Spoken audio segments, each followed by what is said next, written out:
despite what their moms told them. They just aren't talented enough for radio.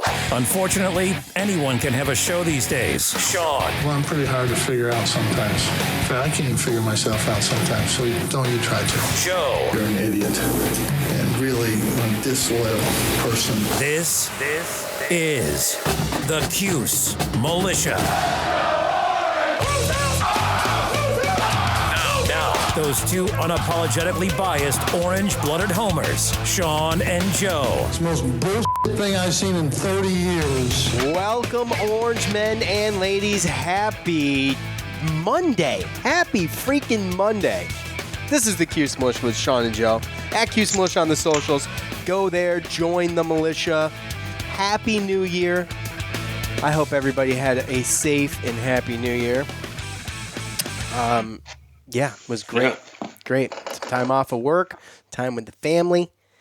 You know, grand old time, right? Yeah. You'd hate for, Joe made it to 12 o'clock. I did. Good job. Yeah. Congratulations. Yeah, I didn't know if you were going to. Joe, I didn't. Joe, we had planned to do this show today. Got some things going on. And Joe was all ready to go, and he forgot his only, he needs two things to do a podcast. His phone and his headphones. And, well, he's got his phone. So, whatever. I can still hear you. Sorry. Can you? Okay. No. Okay. Syracuse has filled a void to avoid another postponed game. FSU, that was the fourth in a row for the Orange to be postponed due to things COVID-related. Pittsburgh is going to fill that spot for FSU. They sit at 5-2, 1-1 in the ACC. They haven't played either in quite some time, since December 22nd in a game against Louisville, and they are going to face off against the Orange this Wednesday. I believe the game, if I saw correctly, in two different spots. These things always kind of change, but it looks like 4:30 in the afternoon. Yep. So that's going to be tough to make. I'm going to be good. I'm going to be good to go. I make all the games. I make time for them, Joe, because I'm diehard orange-blooded homer. So yeah. If hey, 4:30. That seems feasible. You should be able to do that. Yeah, or you could be working from home. I'll do my best. I'll do my best. If not, I'll tape it. So tape it with the old VHS. Sorry. Yeah. What the hell? Sorry. Record. Sorry, okay. All right. Some sad news to deliver. Floyd Little, Pro and College Football Hall of Famer and Syracuse legend, succumbed to his terminal cancer. He was 78. As we discussed maybe a month or so ago, he was in hospice care. And he stayed committed to Syracuse, keeping his promise to old Ernie Davis, who helped recruit him. Davis passed away before Little would get a chance to play for the Orange. But so much more than just a 44, Joe. Obviously, just a class act. Chris Carlson has a great piece up at Syracuse.com that's pretty good. If you want to check that out, I would recommend that. And obviously, legends live forever. Just a class act, man. And, it's unfortunate, but... Yeah. I think sometimes he gets a little drowned out by the Ernie Davis and the Jim Browns, right? But he was definitely right up there. He had a great pro career. In fact, the Denver Broncos honored him yesterday with the 44 on their helmet, and he had a little piece during the Broncos-Raiders game during the broadcast. Actually, Beth Mowins did that game, who's a Syracuse alum, and she mentioned him, and they did a little spot on him, so that was cool to see. During that he finished fifth in Heisman voting in both 1965 and 66, and he actually, when he retired from the Broncos in 1975, he was the seventh leading, all-time leading rusher in the NFL. So, and when we watched, my son and I watched, what was it? Well, what's the Ernie Davis movie? The Express. The Express, yeah. When we watched that, and Floyd Little comes in at the end, kind of like a spot at the end there to kind of tie Black things Panther? together. Yeah, yeah, that's right. That's what Dylan said. Yeah. So that was really cool because Dylan has he's got a signed card, Floyd Little card. That's my Floyd Little helmet right there. So, anyways, and he will. Legends live forever, like I said, and he absolutely will. Justin Lustig, he is going to be moving on to Vanderbilt, Syracuse football special teams coach. He also coached outside receivers and was promoted to assistant head coach in 2019. The special teams has been for the past few years a huge bright spot for Syracuse. And he's going to be working under Vanderbilt's new head coach from Notre Dame, also a former defensive coordinator for Syracuse. And those two did not coach together while at SU under Scott Schaefer, but Cuse time nonetheless. So they're going to join each other. Clark Lee, yep, in Vanderbilt. So good luck to him. He's obviously going to be missed, played a huge role, and I hope that Mike McAllister's got a piece with possible new special team coaches that could fill in for him, but he did a lot. So yeah, we'll see.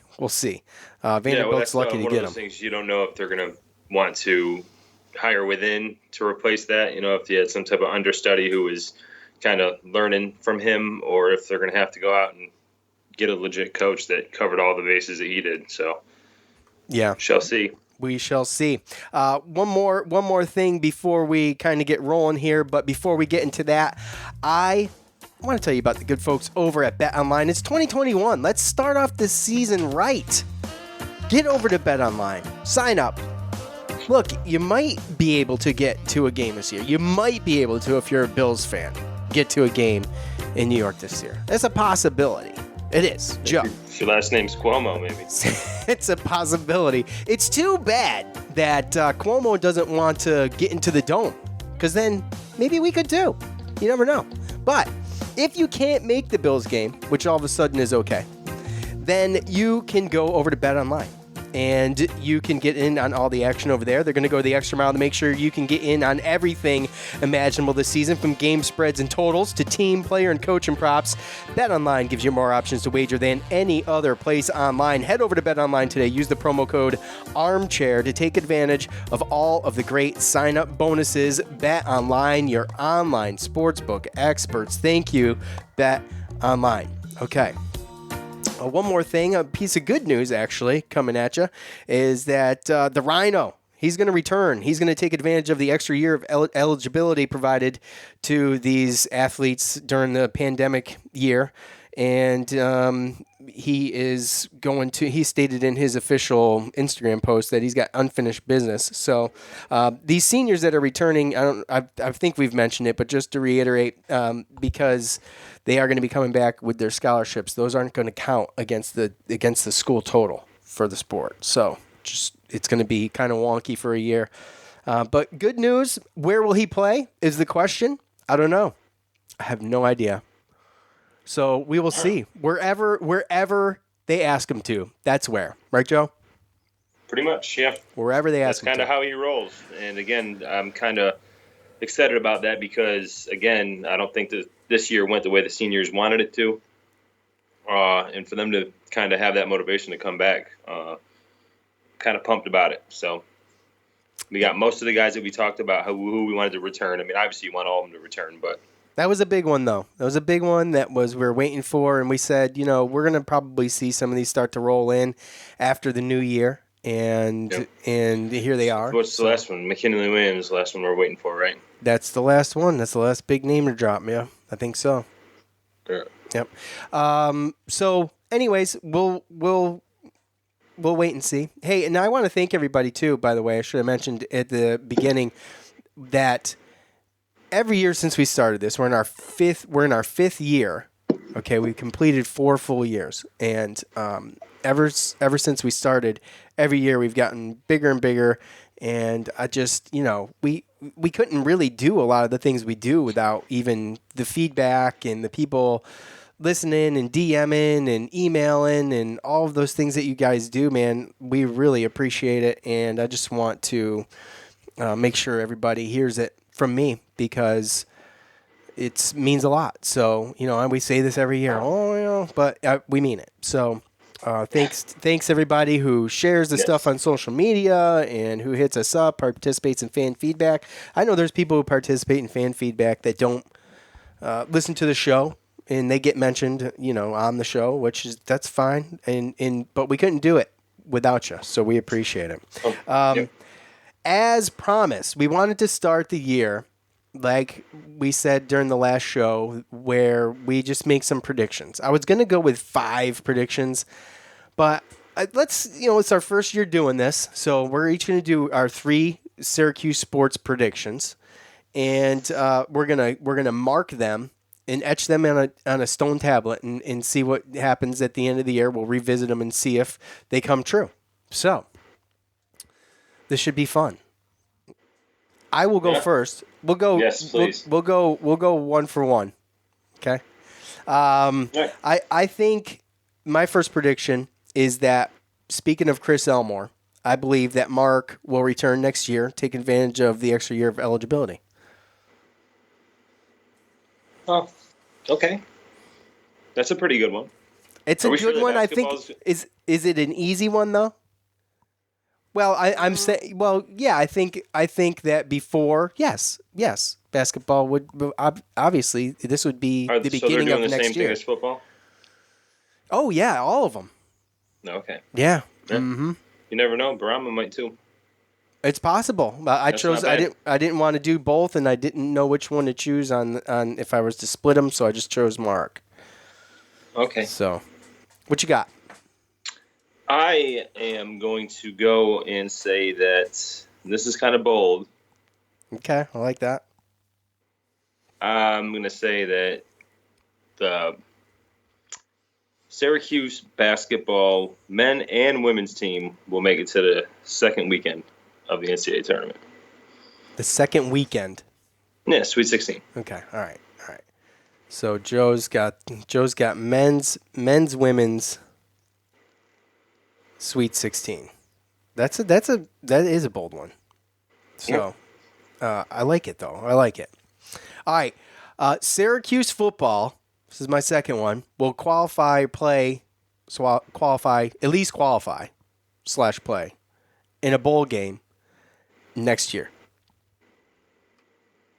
I just think that with the returning players and the recruiting class, not that the recruiting class is going to be that big of a deal, but you got this, I don't want to call it a controversy, but you got this competition at quarterback. I think competition breeds success, obviously. We've mentioned that before. It's going to bring out the best in all of those guys, and there's a lot of quarterbacks. And what were you telling me about Garrett Schrader the other day that you saw? Oh, we can get into that. We can get in there. We're going to wait? No, I mean, I can go into my next. Okay. All right. Go ahead. No, my next prediction. I don't know how bold this is, but Garrett Schrader is going to be our starting quarterback next year. Okay. All right. You told me this in private. You did. You did, but I did. This is your first time saying it live. Okay. Yeah, why do you think that? I've kind of I've been looking at some videos, some highlights. Obviously, highlights are highlights, but going back and really just looking at the tape of just not even high school when he was playing games as a true freshman at Mississippi State. And I'm not going to go into what I think he's better than and what I think Tommy's better than. I just think that Syracuse fans are going to be pleasantly surprised. And again, it's not to poo-poo on Tommy, and who knows, I could be wrong. But if I'm wrong, that means that Tommy's balling out. Because this guy, he was fast enough for Mike Leach, the new incoming coach, to say, hey, let's turn you into a receiver because you're not my type of quarterback. So True. That's the type of guy that we want on our team that plays really well in our system, because we're going to be able to do the RPO. And just watching some of what he did with Mississippi State his freshman year, he just looked smooth with it, even as a true freshman, and knowing that he had this year. And now he's coming into a quarterback competition and wanting to be able to get a starting spot back, and playing in the SEC too. Like I said, from what I've seen, I like everything. And what you were alluding to was just some articles out there about how I think there's an article about DeVito and how hard he's training because he knows that this guy's coming in not to just sit on the bench, and pretty much another article basically of the same thing, but from Garrett Schrader, basically saying that, I'm not coming here to sit, and, it's going to be a good competition. Yeah, he wants to play quarterback. He doesn't want to be a wide receiver, which He was the number 7 dual threat quarterback coming out, and he started games at Mississippi State in the SEC as a freshman, and then they made a coaching change, and it completely changed what he could do and where they wanted him. So, like you said, yes, he wants to be a quarterback. He left to be a quarterback, and he was he looked like a pretty decent quarterback in the SEC. So we'll see. All right, my last one, third and final. I guess this was my going out on a limb, I guess. I don't know. We'll see. Fans will attend a live game to some capacity in the Dome in 2021. We have got a whole year. Are you calling a sport, or are you calling just either? Either or. Either or, men's basketball, men's or women's basketball or football. Okay. Or, honestly, lacrosse. Could too. Either one of them. Yeah. Some SU sport to some capacity. Now, this could be, to clarify, this could be students, this could be parents. I'm talking about fans in the stands to some capacity. 2021. It's not cardboard. It's not cardboard. It's breathing, living human flesh. And I don't think this is a ridiculous ask if we can have 6,700 season ticket holders at Ralph Wilson Stadium in the middle of the winter. And, well, that's outside, and it's 80,000 seat stadium. Okay, whatever. What do we got? 53, 55,000 seats, something like that? You can have 2,000 in there. I see absolutely no issue with it. So we'll see what happens with that. Joe, you're third. Did you see how the NCAA tournament is exclusively in Indiana, like the whole thing? I did not see that. Yeah, so we'll see how that goes. Well, that's what we kind of were saying. If the bubble format was really first tried over the summer with the TBT.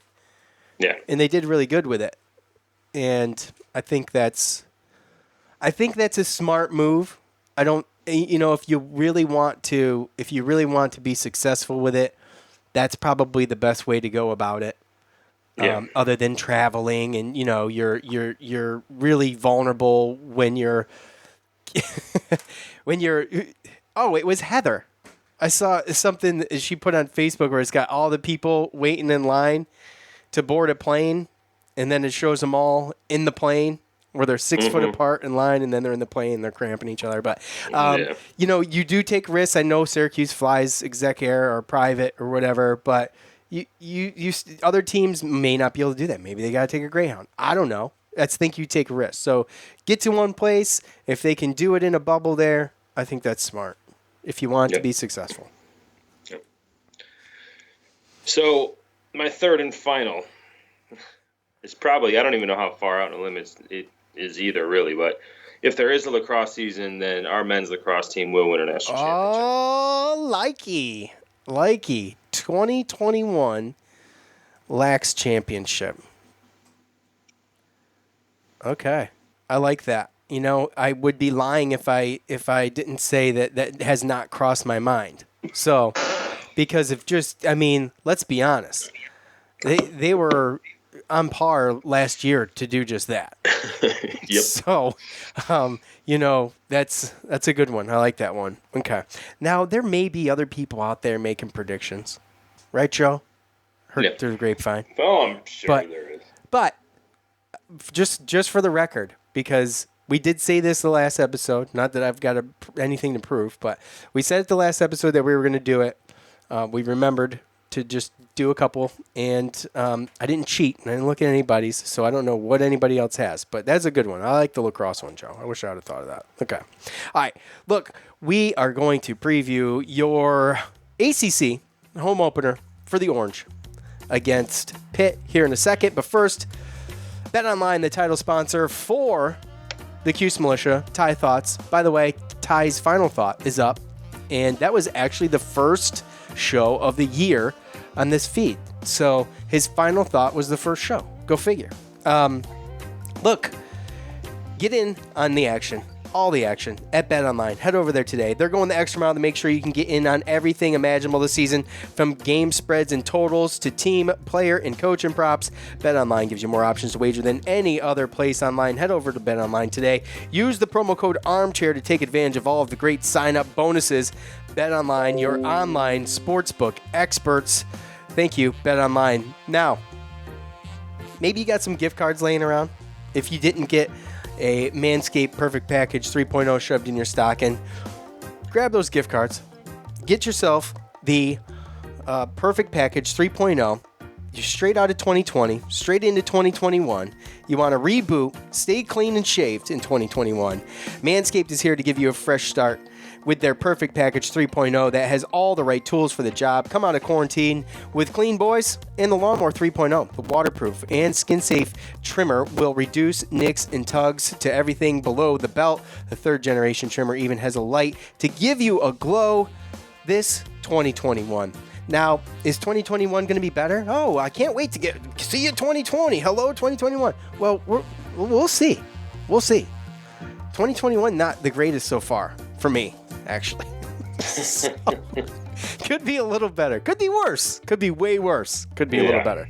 2020 was awful, so make sure you get the boys refreshed and ready for new beginnings in 2021. Manscaped even threw in their shed travel bag to keep all of your goodies comfortably stored. Speaking of comfort, the Manscaped anti-chafing boxer briefs are also included in our hands down the best underwear you will ever wear. Head over to manscaped.com today. Get 20% off and free shipping with the promo code ARMCHAIR at manscaped.com. That's 20% off with free shipping at manscaped.com. Use the promo code ARMCHAIR. What are you waiting for? Grab those gift cards. Get over to manscaped.com. Use the promo code ARMCHAIR. Thank you, manscaped.com. Okay, so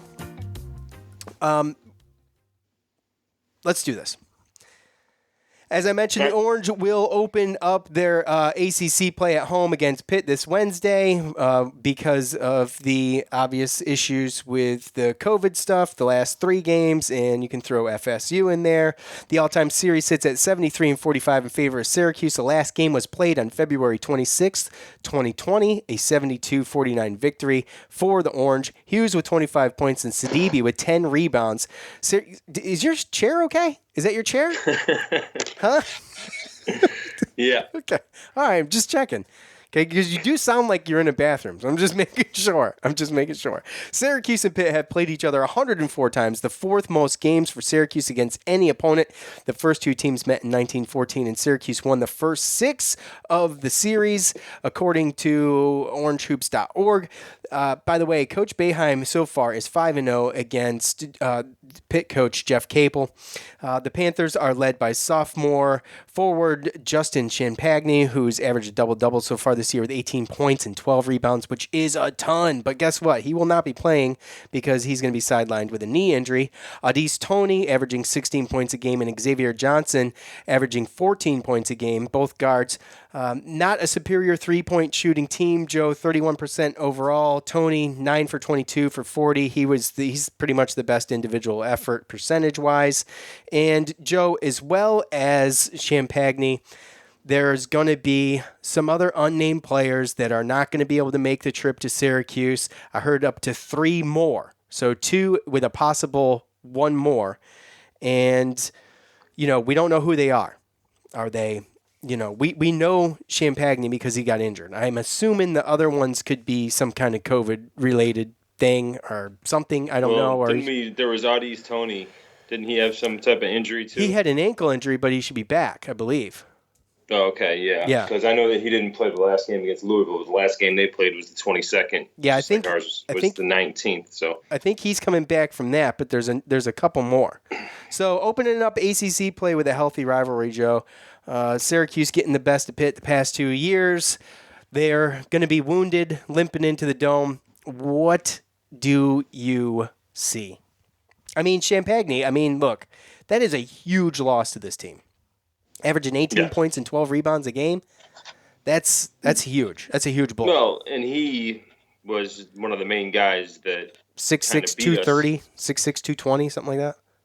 Yeah, and he was a guy last year when we played against them to where he could make that pass at the free throw line and the jump shot, and he was doing stuff down at the baseline as well. So he's definitely a guy that I just feel like in my, if it's in a normal year where you're practicing, you're playing, you're in rhythm, and you get to see, game to game, that kind of stuff, I would say that Pittsburgh probably doesn't really have a chance against us if he doesn't play. Now, obviously, anything can happen. But, Pittsburgh just doesn't really have the size that we have, especially with Sidibe coming back. 6'8", I think 6'8", 6'9" is as tall as they go for the most part. And they usually run a 3-yard set. So Xavier Johnson, he's probably going to pose some threats, especially to Joe Girard. I wouldn't be surprised to see Kadari Richmond in there or possibly someone else bringing up the ball. And you know how they play. But, again, it's going to be interesting because if they only have 9 scholarship players, then, what are they essentially going to be able to do? Are they going to be able to play full court in your face the whole time? So it's going to be interesting. But as far as what to expect, it's so hard when you don't. No. I mean, when's the last time that we played? It feels like forever, dude. It does feel like forever, but it's been 2 weeks, right? I know, yeah. No. Yeah, since the 19th. So what's today? The 4th? Yeah, it's been right at 2 weeks. 15 days, right? 15 days, so it's you don't know what to expect, especially when you don't know what kind of practices and all that stuff they're getting. So obviously with New York State dropping the quarantine days from 14 to 10, that helped for them to get back in the gym a little bit sooner. So I don't know. I think that you'll see a team that's ready to go, ready to play. Same as Pittsburgh, minus the fact that they're going to be missing guys. So coming into – go ahead. Finish that. I was just going to say that we'll see what happens. But, I mean, for the most part, I think that we have a good chance here as long as we just come in and play and don't just huck threes and stuff like that. Yeah, no, they're going to have to play. They did start practicing, I believe, yesterday. And that was the first sign I saw of practice. So the FSU thing, coming in starting Sunday, Monday, Tuesday, and then playing Wednesday, it was going to be like FSU is probably the best team in the ACC, right? I mean, we can all agree that There's they're pretty close. Good ones. Yeah, but they're pretty good. They're pretty damn good. They're up there. They're top 3. How about that? Yeah. Is that fair? That's fair. Okay. All right. Coming off of a quarantine and getting maybe 3 days to practice and having to face FSU with with especially Sidibe, dude, he's been out since November. Yeah. In no game action. In I don't know when he started practicing. I have to assume that he started just yesterday as well. So this is probably the best case scenario for us, having a team that's almost on the same, as far as the quarantine stuff goes, they're almost on the same page. They've played more recent than us, but only by like 3 days. Yeah. And that we get to. They're shorthanded. They're shorthanded. We're at home. This is the best case scenario to get back into rhythm and be smart with the quarantine stuff. It's a lot of, we got Georgetown coming up, but after that, it's slated ACC, and I think things are going to get a little bit easier with the COVID stuff and the contact tracing. I think the reason we had to do all that with Buffalo is because I don't think that they had the technology that we had to be able to contact trace and figure out what was what. Right. And so once we get through Georgetown, I got to imagine that they probably have something too that's pretty decent, but I don't know for sure. But once we get past that, we're going to be good. We're going to be able to play. We've got 3 games to make up still after we play Pitt. So it's going to be a gauntlet, man, and it's going to be, it's going to be a hodgepodge. Stuff's going to pop up. It's going to catch us at one. Well, like this Pittsburgh game, right? Yeah. I mean, we were talking about doing the podcast last night, and it was going to be the Florida State preview. So yeah, we were going to do it too.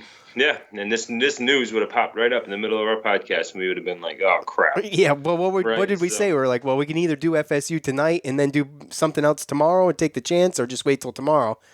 So we waited till today to come on. Obviously, the games and you know. So you see, I mean, for the most part. This was kind of the conference trying to figure everything out, because I think the conferences are now trying to get involved to see where they can move games and schedules and stuff like that to kind of help to make it to where we can get the season in time. So they're going to have to be creative, and things like this are going to happen. So you just kind of got to be.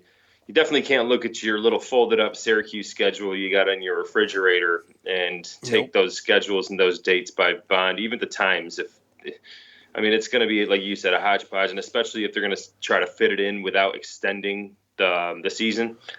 I mean, we're going to have 4 games a week, 3-4 games a week every week. I remember 2-3 times a year. Usually, there's a whole week where we got nothing, and it's just not going to be like that at the end of the week, at the end of the year, because of all the time that we've gone through this beginning of it. And you talk about the non-conference stuff. That was the crux of everything. That was the risk you took with playing against a non-conference team. Is exactly right. What you saw is exactly what happened. Is exactly what can happen, because, like you alluded to, when the ACC plays each other, we're going to be able to see who's closest to who, and not everyone's going to have to sit out, right? Yeah, you can just take players. You can pull players instead of sitting the whole team for 10 days. Right. Yes. And so once we get into conference play, we'll be able to do that. Right. So, which, by the way, we never got to come on and talk about the going from 14 days to 10 days in the state of New York as far as the quarantine rules. So, good news that I was wrong on that when I was talking about that in the last show, where I didn't think it was going to happen, but it did. Thankfully, I was wrong, and I think it's the right thing to do. I mean, why wouldn't you follow what everybody else in the country does anyway? Not only that, but the health officials at the CDC, you would think that you would follow those guidelines. So that's good. So we're down to the 10-day thing, but that shouldn't come into play for the whole team, hopefully, again, for the rest of the year, right? Unless they all get contact traced. So, right. There's that. Well, until we get through Georgetown. Yeah, but like I said, I think Georgetown probably has got to have something, I would think. But, I mean, who knows? Maybe they don't. But yeah. And looking and with this game, too, looking at KenPom, which is going to be hard to know how accurate KenPom is going to be this year with everyone that's going to be missing games and all this kind of stuff. But he's got us ranked 30th and Pittsburgh ranked 80th.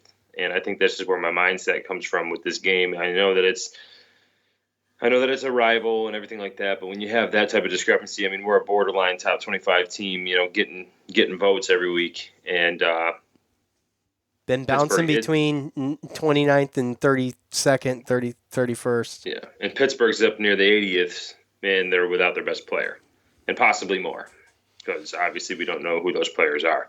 I mean, what if it's Tony and Xavier Johnson? Oh, that would just be catastrophic for Pitt. Right. So. Yeah. So, in the other thing too, just to, like I mentioned 3-point shooting. I try to remember to mention that with every team we play, just for the simple fact that sometimes those numbers don't matter. So overall 31% shooting team, we're all Orange fans, and we know that doesn't mean anything, but statistically speaking, not a great 3-point shooting team, and especially when, Champagne, by the way, not a 3-point shooter, but if they're missing, Tony or Johnson, that's going to be impacted huge, the 3-point shooting. Even if one of them's gone, I mean, you're really going to be struggling from behind the arc. I almost don't even see a way for him to really do it. Well, and Xavier Johnson, unless he's gotten that a little bit better, I mean, he could hit some every once in a while last year, but he's not the greatest or, let's say, most efficient 3-point shooter. And I remember Tony coming off the bench and hitting some last year, and I know that he's one of their better shooters this year. But I mean, even last year, the one that you had to worry about was Trey McGowan's, and he's gone. And he transferred. So Pittsburgh, even last year with him, was a team that we kind of pinched and allowed to kind of, didn't allow, but, kind of baited them into shooting threes because we knew they weren't a great 3-point shooting team. So, again, we'll wait and see. usually do that, see if they make some, and then change if they do. So I guess it's time to wait. It's time to get. It's almost like it's been so long. I don't want to say I'm not excited. It's just number one, we still have 2 days, right? And it's almost one of those things where I don't even get excited about it until it's about to start. Otherwise, I just think something's going to pop up. There's going to be some news about this or news about that. And you're cautiously optimistic. And I haven't seen him in 2 weeks. So I don't even know what to expect. And I don't expect, Well, I'm not. Yeah, I'm with you. I'm with you on what SU team we're going to get. That's the big question. That's the fortune cookie.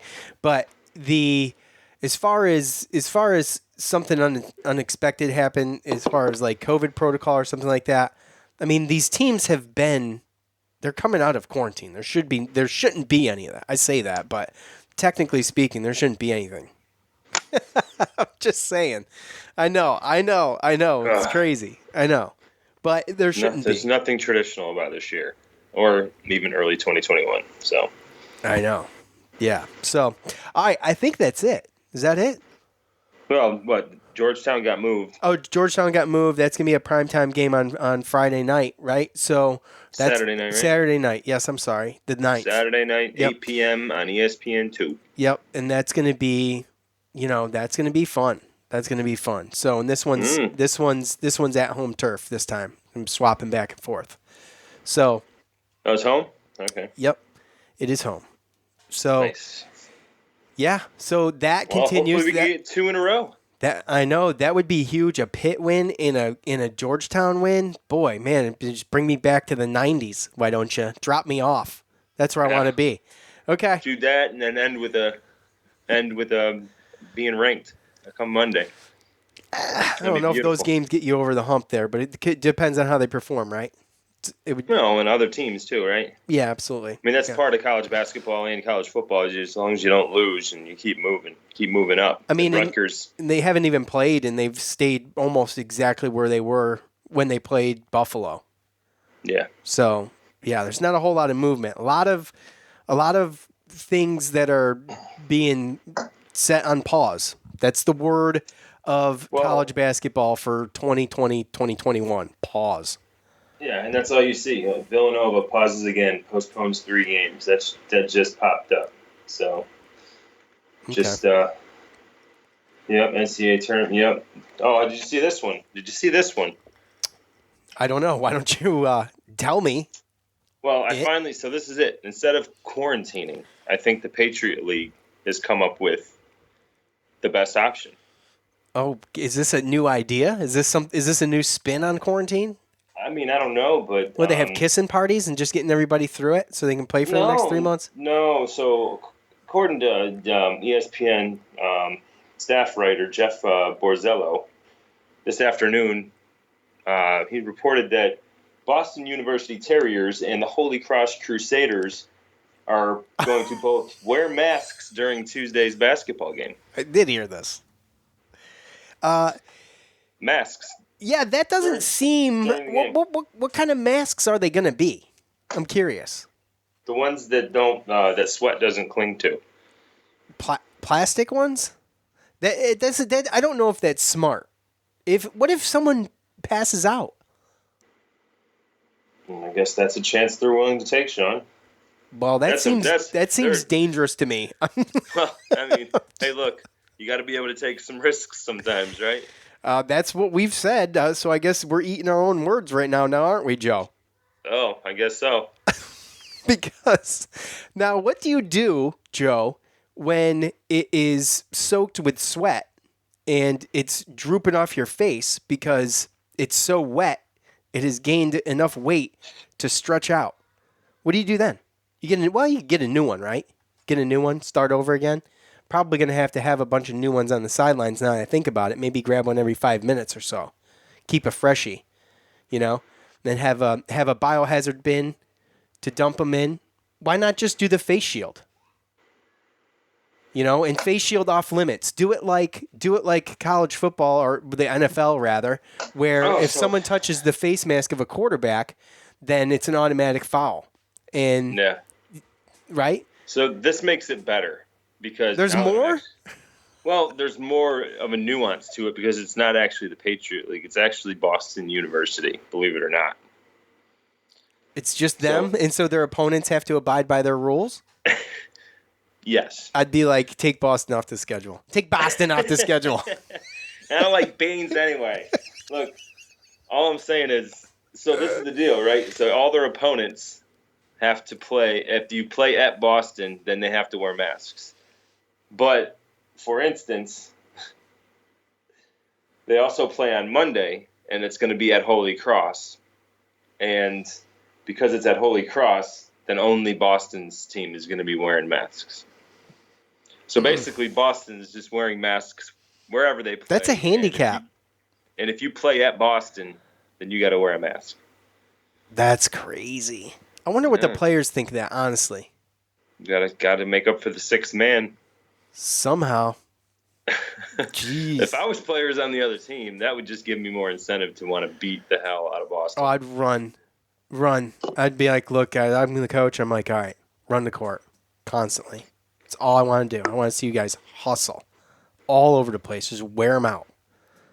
Well, what if they? Because I don't care what anybody says. You can't breathe well in the mask. You can't do it. I have asthma. Okay. You can't. I'm sorry. You can't breathe well. Period. I can't. Well, most of the time I can breathe pretty good, but in the mask, like, I'm good for about 5 minutes, and then it starts to get to me. Like, you're breathing in first of all, you're breathing in your own stuff over and over again, kind of. It's like 50-50. It's like 50-50. The masks aren't that strong, so you're really not. Well, right, you're getting a little bit, but my point is that you can blow out a lighter through the mask. Well, I've never experimented with mine. Just I wear it into the grocery store and whatnot. Yeah. But I think that anybody who tells you, oh, you can breathe fine through the mask, well, maybe you can. Okay, I can't. Right. But I still wear it. But I'm just saying, when you're running up and down a court like that, it doesn't seem like a recipe that. It doesn't seem smart to me. But we'll see. No. Hopefully they'll be all right. Hey, what's up with the masks? You see a lot of them in football, college football, especially. They look like a screen. You know what I'm talking about? Where you could see through them. You can see their face. Trying to think who had one last that that I see all the time. It's turning into like a fashion statement now. Do you know who I'm talking about though? You know what I'm talking about? You've never seen the face masks that you can see through? I mean, you can't like see directly through them, but you can see. Visors? No, dude. No. Talking about the visors and helmets? No. Are you making something up right now? No, I'm not. Look. Are you messing with me? No. You're pulling my chain. Yep. He is. Tick, tick, tick. This is where, like, I wish I had the soundboard and I could, like, hit the Jeopardy music. I love how he's ignoring me. God, your Google game is sorry. It is. What's up with this? Brian Kelly wears one. Google Brian Kelly's face mask right now. Look, okay. I'm telling you, this is the new thing. I don't know how. Who's Brian Kelly? Brian Kelly is the head coach of Notre Dame. Come on, Joe. It's not even a player; it's a coach. That's what I said. You're seeing a lot of them wear these style face masks, and if you look. Yeah. You can see right through it. So what does it do? It looks like it fits really tight around the face, but it really is see-through. And if I can see through it, I feel like other things can get through it or out of it. Am I right or wrong to think that? Maybe it's just plastic or something. I don't know. Okay. Maybe you're wrong. I don't know. Did you see the one I was talking about? All I know is it's I don't know. It freaks me out, man. Because you can't tell who people are, or what they look like, or what they're doing. I don't care about that. Or what they're saying. Are they laughing? Are they pissed? You can tell if someone's laughing by their eyes. Gotta learn how to read people, Joe. I ain't got time for that. All right. I think that's it. Yeah. Okay. Look. Appreciate the Christmas gift, by the way. Yes, you're welcome, buddy. You deserve it. I appreciate you. Got Joe a piece of the dome. because I said, hey, dude, I got a piece of the dome. Are you going to get a piece of the dome? He's like, I'm not spending my money on that. I got other things to spend my money on. I've been fixing this 1989 Impala since I was 16 years old, man. You think I got money to spend on a dome? You think I got money to spend on a dome? What do you think I am? Going to my dad's right now to work on this thing. So I saw